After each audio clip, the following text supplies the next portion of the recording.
सबसे पहले इस वक्त की बड़ी खबर आपको बता दें, भोपाल से मिल रही है। उपचुनाव को लेकर हलचल तेज हो गई है और 7 बजे सीएम हाउस में बैठक होने वाली है, जिसमें मुख्यमंत्री शिवराज सिंह चौहान के साथ तमाम मंत्री मौजूद रहने वाले हैं।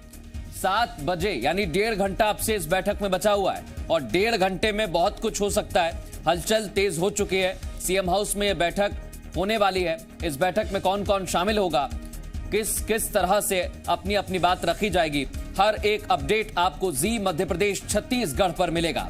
लेकिन सबसे बड़ा अपडेट तो यही है कि उपचुनाव को लेकर हलचल किस तरह से बढ़ रही है, ये आप देख सकते हैं। चाहे ग्वालियर हो, आगर मालवा हो या फिर राजधानी भोपाल। और राजधानी भोपाल में भी सीएम हाउस, जहां पर मुख्यमंत्री शिवराज सिंह चौहान है, वो खुद अपने हाथ में पूरी कमान रखे हुए हैं। चुनाव में हर एक कदम फूंक फूंक कर रखा जा रहा है।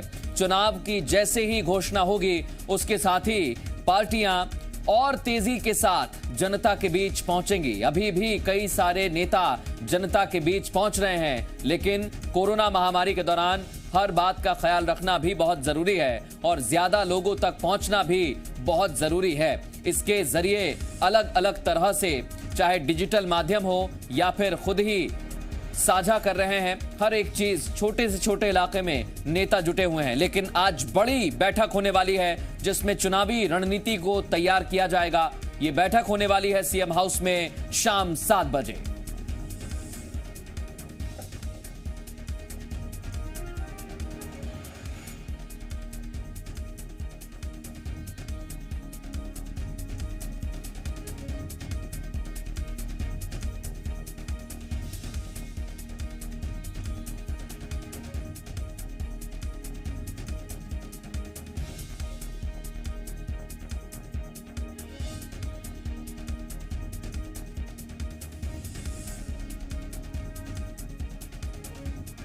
तो उपचुनाव को लेकर ये सियासी हलचल तेज हो चुकी है और अब से 1.5 घंटे बाद ये बैठक मुख्यमंत्री ऑफिस में होने वाली है। मुख्यमंत्री सीएम हाउस में बैठक होगी और मुख्यमंत्री इस दौरान मौजूद रहेंगे।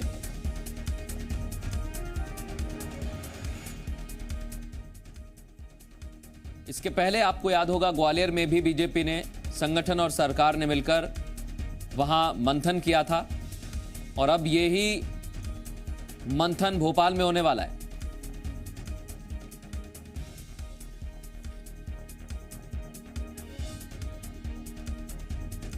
और सीधे रुक करेंगे, हमारे सहयोगी संदीप भमरकर हमारे साथ लाइव जुड़ गए। संदीप, 1.5 घंटे का समय बचा है, क्या हाल चाल है वहां पर? देखिए, मंत्रियों ने अपने बंगले पर विचार विमर्श करना शुरू कर दिया है। डिपार्टमेंट्स की क्या प्लानिंग है, चुनाव क्षेत्रों में, उपचुनाव क्षेत्रों में किस तरह से काम किए जाने हैं, उनकी कौन कौन सी फाइल्स हैं, ये सारी चीज़ें खंगाली जा रही हैं। क्योंकि मुख्यमंत्री जब चर्चा करेंगे तो उपचुनाव क्षेत्रों के बारे में बात करेंगे कि कौन सी चीज़ें पेंडिंग है, क्या काम किया जाना है और डिपार्टमेंट्स ने यानी मंत्रियों ने उसमें कितनी दिलचस्पी ली है।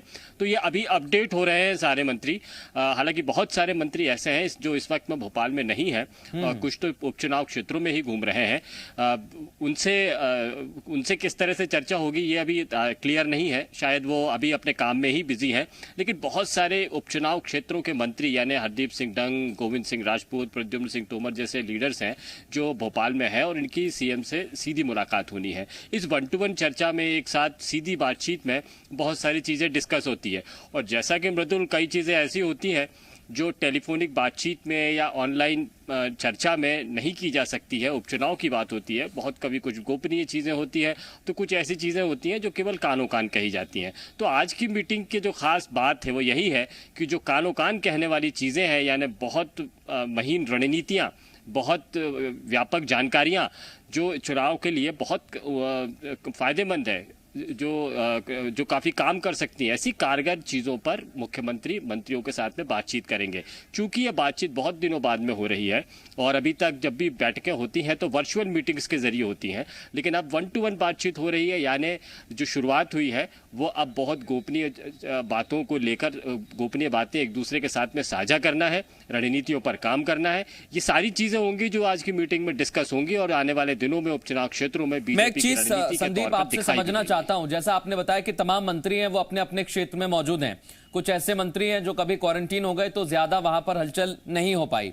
अब सबसे बड़ी चुनौती संदीप यही है कि कोरोना का काल है और इस दौरान हर एक मंत्री को जनता तक पहुंचना है, कुछ ही समय बचा हुआ है, यानी प्रचार में किस तरह की तेजी चल रही है, इसे बढ़ाना है, इसे और तेज करना है, किस तरह से तेज करना है, ये बातें भी इस बैठक में चर्चा का विषय रह सकती हैं। बिल्कुल मृदुल, कई जो चुनाव का माहौल होगा वो बीजेपी की रणनीतियों के जरिए ही तय किया जाएगा। ये जो मंत्री काम करेंगे, ये कुछ काम इस तरह की बिसात बिछाएंगे जिससे कि बीजेपी के पक्ष में माहौल बन सकता है। बहुत सारी चीज़ों पर बीजेपी को काम करना है, यानी यहाँ पर केवल कांग्रेस को ही मेहनत नहीं करनी है, बल्कि सबसे ज़्यादा मेहनत तो बीजेपी को करनी है इन उपचुनाव क्षेत्रों में, क्योंकि एक बड़ा खेमा कांग्रेस का बीजेपी में शामिल हुआ है। जो पहले से काम करते लोग हैं, जो एक दूसरे के विरोधी रहे, एक ही इलाके में दो विरोधियों को अब एक साथ में मिलकर काम करना, पहले कांग्रेस की तरफ से काम किया करते थे, अब वो बीजेपी में शामिल होकर बीजेपी के लिए काम कर रहे हैं। तो उनके जो इससे पहले विरोधी रहे कांग्रेस में होते हुए, उनके साथ में मिलकर काम करना है। तो बहुत सारी रणनीतियां हैं, कई जगह पटरी बैठ रही है, कई जगह नहीं बैठ रही है। ऐसे में कोई बड़ा जो मध्यस्थ है, समन्वयक है, उसको बीच में उतारने की जरूरत है। तो ये मंत्री जो है ये जानते हैं कि हमें अपने उपचुनाव क्षेत्रों में किन किन चीज़ों को लेकर काम करना है, कुछ अपने क्षेत्र के लिए करना, कुछ दूसरों के क्षेत्रों के लिए भी करना है। तो इन सारी चीज़ों पर भी डिस्कस होगा। लेकिन इसमें अहम ये है कि मंत्रियों का बैठना ये बताता है कि सरकार अपने स्तर पर इन उपचुनाव क्षेत्रों में कुछ ना कुछ करने वाला है। वो चीज़ें होने वाली है जो सरकारी स्तर पर होती हैं। मसलन कोई पेंडिंग काम है, कोई बड़ी घोषणाएं हैं, ये सारी चीज़ें। दूसरा, कांग्रेस के वक्त में जो किए गए काम है या जो काम नहीं हो पाए हैं उनको भी निकालना है, जो आने वाले दिनों में बीजेपी आरोप लगाएगी कांग्रेस के ऊपर। तो इन सब चीज़ों के बारे में सिलसिलेवार कैसे कैसे कब कब कौन कौन सी चीज़ों को करना है, जब उपचुनाव का मैदान सज चुका होगा तब किन चीज़ों को लेकर भी बीजेपी की गवर्नमेंट और बीजेपी के नेता ये कह सकते हैं कि हमने अपनी सरकार में ये काम किए हैं, तो उन सारे कामों को पूरा भी करना है। मंत्रियों के पास में केवल ये जिम्मेदारी नहीं होती है। जानती है हर चीज को, और जैसे ही चुनावों के वक्त घोषणा होती है तो जनता इसे दो तरीके से लेती है, क्योंकि विपक्षी पार्टी निशाना साधती है और जो सत्ता पक्ष रहता है वो पुरजोर कोशिश में लगा रहता है कि हम इस घोषणा पर खरे उतरेंगे और इसलिए आप हमें चुनिए। इसी तरह से प्रचार हम देखते आए हैं, सुनते आए हैं। अब एक और बात है संदीप, अंदर खाने जो खबरें सामने निकल कर आ रही हैं, संगठन और साथ ही साथ संघ और इसके साथ सरकार, यानी तीनों का समन्वय कर कोशिश यही है कि इन सीटों पर जनता के बीच पहुंचा जाए, चाहे वो जरिया काम का हो या फिर अगर हम कहें मुलाकातों का दौर अब निचले लेवल पर छोटी छोटी मीटिंग्स भी होने लगी है। बिल्कुल, मीटिंग्स होनी है, छोटी छोटी मीटिंग्स होनी है, और इसमें इस माइक्रो लेवल मीटिंग में ये बताया जाना है कि कुछ इलाके तो ऐसे हैं जो हमेशा से ही एक तरफा रहे हैं, यहाँ पर कुछ नेताओं का प्रभाव रहा है। अब यहाँ पर बीजेपी और कांग्रेस के पुराने जो अब बीजेपी में शामिल हो चुके हैं, इनको मिलकर काम करना है। तो मिलकर काम करने के नतीजे कभी कभी बहुत अच्छे होते हैं। मसलन जो धुर विरोधी हैं, अगर वही मिल जाए तो फिर विरोध करने वाला कोई दूसरा बचता नहीं है। तो ऐसे में नई रणनीतियों के तहत में बीजेपी उतर रही है, तो एक संदेश ये मैसेज देने की कोशिश कर रही है कि वो ज्यादा ताकतवर है, क्योंकि उनके विरोधी ही अब उनके साथ में खड़े हो गए हैं। दूसरी तरफ जो बीजेपी को जूझना है, जो कांग्रेस उस पर लगातार आरोप लगा रही है कि ये सरकार गिरी नहीं है बल्कि गिराई गई है, इन आरोपों को भी झेलना है, बीजेपी को इसका जवाब देना है। किस तरह से जवाब दिया जाएगा, विकास की अपनी बातें होंगी, कोरोना का अपना काल है, इन सारी चीज़ों में सत्ता, संगठन, संघ की अपनी अपनी भूमिकाएं हैं। इन भूमिकाओं का इस्तेमाल किस तरह से किया जा सकता है। और देखिए, आप पूरी सारी रणनीति में अगर कोई रणनीति के केंद्र में है, जो रणनीति बना रहे हैं, वो है मुख्यमंत्री शिवराज सिंह चौहान। उनके दिमाग में उन सारी सीटों पर, सारी 27 सीटों पर होने वाले दांव पेच है, तरकीबें हैं, उनको पता है कहाँ कमजोरियां हैं, कहाँ हमारी ताकतें हैं, उनको कैसे इस्तेमाल किया जाना है। अब इस मुख्यमंत्री शिवराज सिंह चौहान के सिपह सालार, यानी वो सारे मंत्री, कई बड़े नेता हैं, कई ऐसे नेता हैं जो पर्दे के पीछे काम कर रहे हैं, लेकिन जमीन पर उनके कामकाज का एक गहरा असर होता है। ये शिवराज सिंह चौहान की बहुत पर्दे के पीछे कही जाने वाली फौज होती है, जो उनको फीडबैक देने का भी काम करती है। तो ये सारी चीज़ें जब मुख्यमंत्री जानते हैं तो उन कमियों को पूरा करने के लिए अलग अलग तरीके से रास्ते अपनाए जाते हैं। बिल्कुल। अब उन कमियों को जब बीजेपी मैदान में उतरेगी, जब ये रास्ता अपनाया जाएगा संदीप, जाहिर सी बात है कि अलग अलग तरीके से इस रास्ते पर अपने अपने हिसाब से मोहरे भी बिछाए जाएंगे और मुझे लगता है 7 बजे बहुत हद तक चीजें साफ हो जाएगी।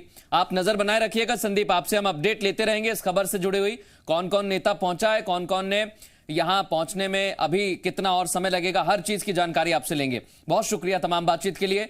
चुनावी दौरे पर लगातार मंत्री पहुंच रहे हैं, नेता पहुंच रहे हैं। शिवपुरी पहुंचे केंद्रीय मंत्री नरेंद्र सिंह तोमर और एक बार फिर सभी 27 सीटों पर जीत का दावा कर दिया। बीजेपी प्रदेश अध्यक्ष वीडी शर्मा के साथ शिवपुरी पहुंचे नरेंद्र सिंह तोमर ने कार्यकर्ताओं के साथ बैठक की और आगे की रणनीति पर चर्चा की। इस मौके पर उन्होंने कहा, बीएसपी का सभी 27 सीटों पर उपचुनाव लड़ना उनका अपना फैसला है। बीजेपी अपनी ताकत से चुनाव लड़ती है। हालांकि वो सिंधिया समर्थकों को चुनाव से पहले मंत्री बनाए जाने के सवाल पर बचते नजर आए। वहीं उन्होंने अतिथि, शिक्षक और रोजगार के मुद्दे पर कहा, बीजेपी सरकार पहले भी इन मुद्दों पर काम कर चुकी है और वर्तमान में भी काम कर रही है। देखिए, दरअसल क्या सब पार्टियां हैं, उनका अपना अपना निर्णय है। किसी पार्टी के चुनाव लड़ने से किसी को फायदा नुकसान ये सवाल नहीं है। हर आदमी का अपना अधिकार है, वो लड़े न लड़े। हम लड़ेंगे तो भाजपा की ताकत पर लड़ेंगे। इतिहास इस बात का साक्षी है कि इन सारे मुद्दों पर भाजपा की सरकार काम कर चुकी है और कर रही है। यहाँ एक छोटा सा ब्रेक ले रहे हैं, जल्द लौट